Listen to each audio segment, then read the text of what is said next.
Le roi humble. Il était une fois un roi qui avait auprès de lui un sage. Ce roi dit au sage: «Puisqu'il existe un certain roi, et que celui-ci atteste sur lui-même être un vaillant guerrier, un homme de vérité et une personne humble, qu'il soit puissant, je le sais, car tout autour de son pays il y a la mer sur laquelle naviguent ces bateaux de guerre qui ne laissent approcher personne. Côté intérieur, il y a un grand fossé marécageux qui entoure le pays et un unique petit chemin sur lequel une seule personne peut passer. C'est également équipé de canons. Si quelqu'un vient pour faire la guerre, il est immédiatement bombardé. On ne peut donc pas y pénétrer. Par contre, le fait qu'il atteste être un homme de vérité et une personne humble, ça je l'ignore. Je veux que tu me rapportes le portrait de ce souverain, car le roi possédait tous les portraits des souverains, et celui du roi en question ne se trouvait chez aucun roi du fait qu'il se tenait à l'écart des gens. Il siégeait sous un dais et se trouvait très distant des habitants de son pays. Le sage se rendit dans ce pays et réfléchit comment connaître les mœurs de l'endroit. Comment peut-on savoir quelle est la nature d'une nation? Grâce aux plaisanteries et aux comédies qui s'y jouent, car lorsque l'on veut connaître quelque chose, il suffit d'en entendre la satire. Il existe toutes sortes de blagues. Parfois, une personne cherche vraiment à porter atteinte à son prochain par la parole, mais dès que ce dernier réagit, il lui rétorque qu'il ne s'agit que d'une plaisanterie, ainsi que nous le voyons dans le verset, comme un dément qui lance des brandons, des flèches meurtrières. Ainsi fait l'homme qui dupe son prochain et dit: «Oh, n'est-ce pas une plaisanterie?» Par contre, il y a celui qui réellement pensait plaisanter. Il nuit cependant à son prochain avec ses propos. Et ainsi, il existe toutes sortes de blagues. Il y a dans chaque pays une contrée qui inclut toutes les autres. Dans celle-ci, il y a une ville qui inclut toutes les autres villes du pays qui contient toutes les autres contrées. Dans cette ville, la capitale, il y a une maison qui inclut tous les édifices de la ville. Et là-bas, dans cette maison, se trouve un homme qui inclut toute la maison, qui inclut tous les édifices de la ville, etc. Et là-bas se trouve une personne qui fait la satire et la raillerie de tout le pays. Le sage s'était muni de beaucoup d'argent et s'était rendu là-bas.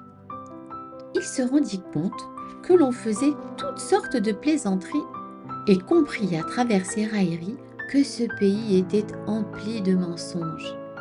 Il vit comment on tourne en dérision, comme si quelqu'un abusait son prochain en affaires, comment la victime vient se plaindre au ministère. Là-bas, il y rencontre le mensonge et les pots de vin. Il se rend un plus au Sénat, qui est tout aussi mensonger. Tout ceci était représenté en comédie, la parodie de chaque chose. Le sage comprit à travers les plaisanteries que ce pays était rempli de mensonges et de ruses, et qu'il n'y avait pas la moindre vérité dans cette contrée. Il alla donc et fit du commerce. Il se laissa abuser dans la transaction et se rendit au tribunal. Ces derniers étaient pleins de mensonges et de pots de vin.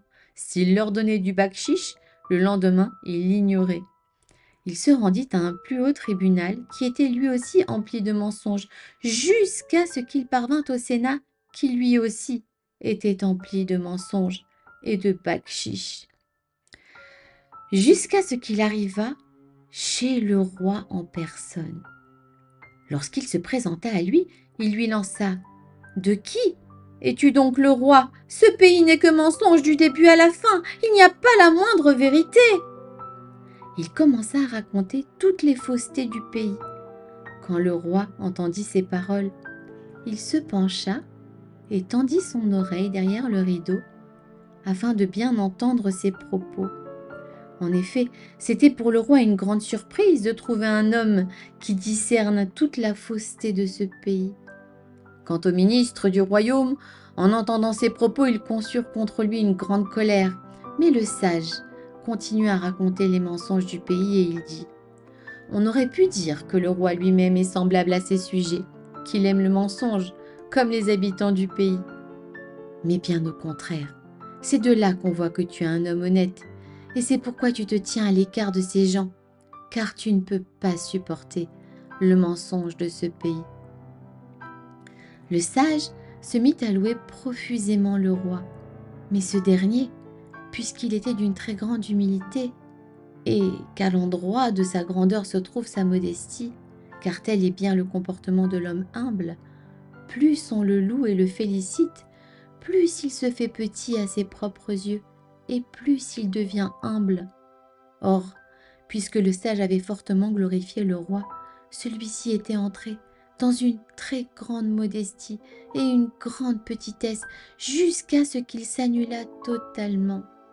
Il ne put alors plus se retenir et tira le rideau afin de voir le sage. Quelle est donc cette personne qui sait et comprend tout ça? C'est alors que sa face se dévoila. Le sage la vit, dessina son portrait et le rapporta à son roi.